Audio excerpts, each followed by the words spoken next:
Jeff Bracken is the Group Vice President and General Manager of the Lexus brand, and you're making a statement here with your Performance F sub-brand as part of Lexus. And go into a little bit about what you're doing here, Jeff. Sure, John. Thanks for the question. So, you know, we had begun in 2008 with the ISF, right? That was our first F-mark high-performance entry.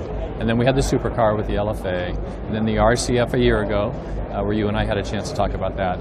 And then this is the next development, next F-brand vehicle for us, the GSF with the mid-luxury sedan. So the whole point of this is to try and bring some younger folks to the brand that may not otherwise have considered us.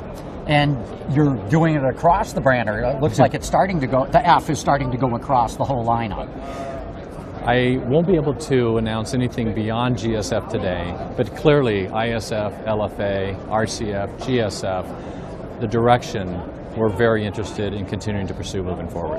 Okay, now we've got to talk about this other race car that you've got here, the GT3. I'm very excited about this. This is a surprise for me. I did not know it was coming at the show. Tell me more about it. So from our standpoint, one, I'm really happy that we surprised you. First of all, that you were able to keep it secret, right? Yeah. But our feeling is that one way to really try and add credibility to our high-performance endeavors is to get onto the racetrack and prove ourselves. So while we had some really good success in the Daytona Series and the Rolex Series a couple years ago between 06 and 08, we haven't been there for the past couple of years. So this is our effort to get right back into it with RC F GT3. Now, I know, having talked to some people just earlier before this interview, that it will be raced in Europe, it will be raced in Japan.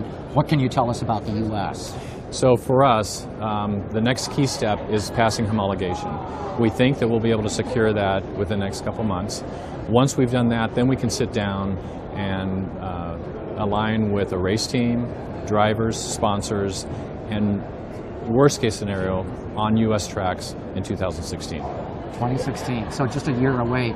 This is a big statement. I mean, this is a big commitment. You just don't put a race car out here and race in multiple continents on a whim. It sounds to me like this is a long-term, serious commitment. So I've been in my current position for 2 years, and from day one, I've been looking forward to this day to make this announcement. Fantastic. I mean, you know, we're in this business, right? And this is one of the really fun aspects of the automobile business, to be racing. So I can't tell you how hard it's been to keep it to myself, but clearly, if we're going to jump in here, we're not jumping in just to run around the track. We want to jump in and end up on the podium and ideally win. Now, when you say homologate, of course, that means you've got to build a certain number of these things. What kind of production and what kind of customer support can you provide? I'm imagining it's not just going to be factory teams. Initially, we'll start with a factory team, and it can definitely lead to privateer racing. For us, it'll be probably 1 or 2 cars to start, and that's just really unfortunately until we pass homologation. We don't have those details yet, but believe me, we're in it to win. That's good. I love that attitude, and that's the perfect way to really add credibility to the F brand. Thanks, John. I really appreciate you saying that. Jeff, thanks so much for your time today. Really appreciate it. Thank you. Have fun this week. You bet. Autoline on the Road from the North American International Auto Show in Detroit is brought to you by IAC. Inspiration comes from within.